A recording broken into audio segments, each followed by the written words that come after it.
turabashuje inshuti bavandimwe, muri iki gitondo tugiye gufatanyiriza hamwe gukurikirana ibyigisho byacu by'ishuri ry'isabato kuko turi kubyiga. Iki cyumweru tukaba tugiye kuziga icyigisho kivuga ivuka ry'umuvugabutumwa. Mukaba rero muri kumwe nanjye Uwitonze Ildefonse, ariko nkaba ntari njyenyine, nkaba ndi kumwe na mwene data, nkaba namubaha nawe akabibwira. Ishimwe Maridoshe. Akaba ari we rero tuzabana muri iki cyumweru tugezaho icyigisho. Ariko mbere y'uko dutangira kwiga, reka tubanze dusenge. Data twese udukundira mu ijoro, tugushimiye ko wabanye natwe ukaturinda, ukaba utugejeje muri uwo mwanya, izina ryawe rihabwe icyubahiro. Amen. Hiteguriye cyangwa se turinganirije kwiga icyigisho kitwereka amateka y'umusamariya, kugira ngo natwe kidufashe. Tubisaba kugira ngo uyu munsi uhumure imitima yacu, tubashe gusobanukirwa n'icyo tubwirira mu ijambo ryawe, maze tukwitegura nk'uko ubidushakira. Tubisabye mu izina rya Yesu, amen. Nk'uko rero nabibabwiye, turi ku cyigisho cya 9. Reka duhe ikaze mwene data akitugezeho, umwanya n'uwe. Murakoze cyane. Icyigisho cyacu cya 9 kiravuga ivuka ry'umuvugabutumwa. Isomo ryo kuzirikanwa riraboneka muri Yohana igice cya 4:35. Haravuga ngo, mbese nimuvuga ngo hasigaye amezi 4 isarura rigasohora, dore ndababwira nimwubura amaso murebe imirima y'uko imaze kwera ngo isarurwe. Aya ni amagambo Yesu yavugiye kuri rya riba ubwo yari kumwe n'abigishwa be. Turaza gusobanukirwa neza aho yayavugiye n'impamvu yayavuze. Umwuka w'ubuhanuzi wifuzwa ibihe byose, paji 93, haravuga ngo, Yesu yari yatangiye gukuraho urusika rwari hagati y'Abayuda n'Abanyamahanga no kwigisha iby'agakiza ku batuye isi. Nubwo yari Umuyuda, yasabanaga n'Abasamariya nta nkomyi, agira ngo ateshe agaciro imigenzo y'Abafarisayo n'ishyanga rye.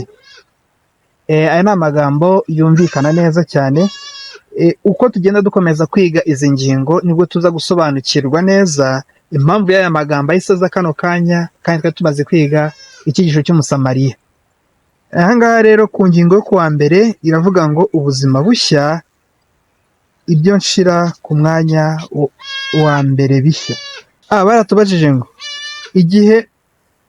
igihe umugore w'Umusamariya yamenyekanaga ko Yesu ari Mesiya, mbese n'iki yahise akora ako kanya?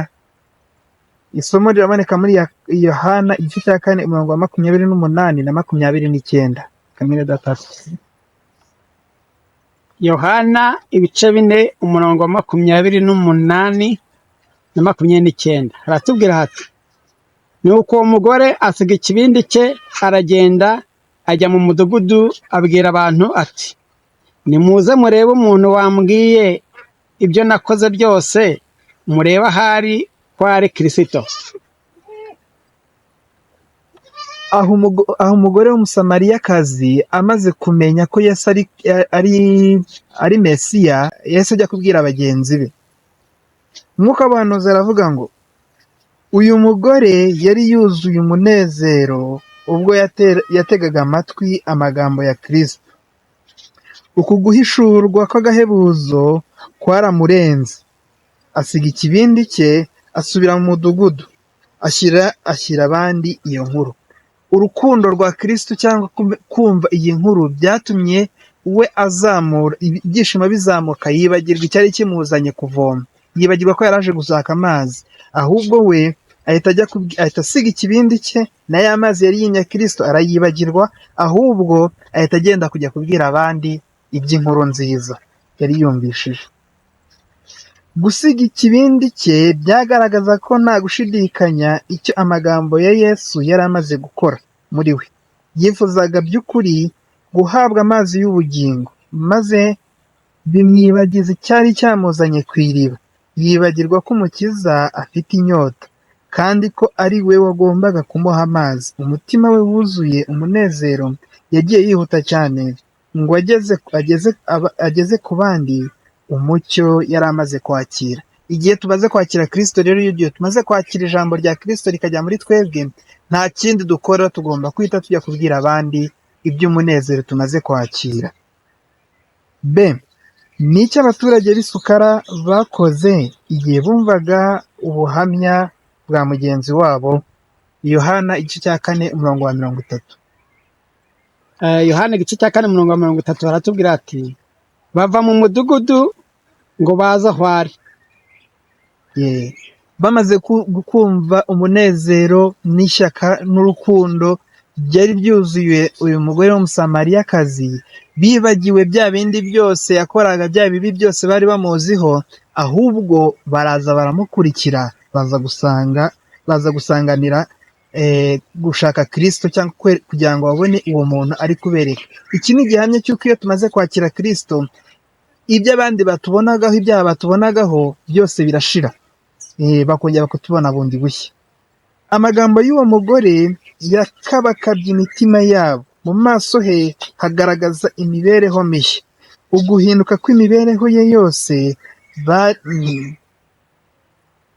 Amagambo y'uwo mugore yakabakabye imitima yabo, mu maso he hagaragaza imibereho mishya no guhinduka kw'imibereho ye yose. Bari bafite ubwuzu bwo kubona Yesu. Izina ry'Uwiteka rihabwe icyubahiro.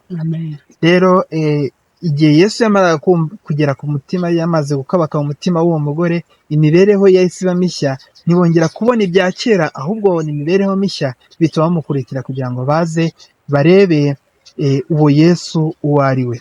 Sinzi niba mwene data afite inyunganizi twongeraho kuri iyi ngingo ya mbere. Inyunganizi irahari. Ukurikije iki cyigisho, hano turimo turumva akamaro k'amazi y'ubugingo. Ni uko umuntu uyanyoye ariyanga, ahubwo akazirikana abandi. Yari yavuye imuhira aje kuvoma amazi, noneho kubera ko anyoye ku mazi y'ubugingo, bituma yibagirwa ibyari bimuzanye, ahubwo ahita atekereza abandi bantu nabo ukuntu babona amazi y'ubugingo, aba ari cyo akora. Kandi noneho kubera ko aya mazi y'ubugingo amaze kuyanywa, yahise ahindura imibereho ye, n'abantu bamubonye bahita babona yabaye undi muntu, birabakurura nabo, bituma ako kanya bahita bafata umwanzuro wo kujya gushaka uwo muntu uhinduye uwo mugore ako kanya. Ahantu rwose iki ni icyigisho cy'ingenzi cyane. Murakoze cyane mwene data, Uwiteka amuhe umugisha. Iyi ngingo rero isorejwe hano, naho ku munsi w'ejo dukomeza kumva iby'iri vuka ry'umuvugabutumwa wari wavutse uyu munsi. Murakoze.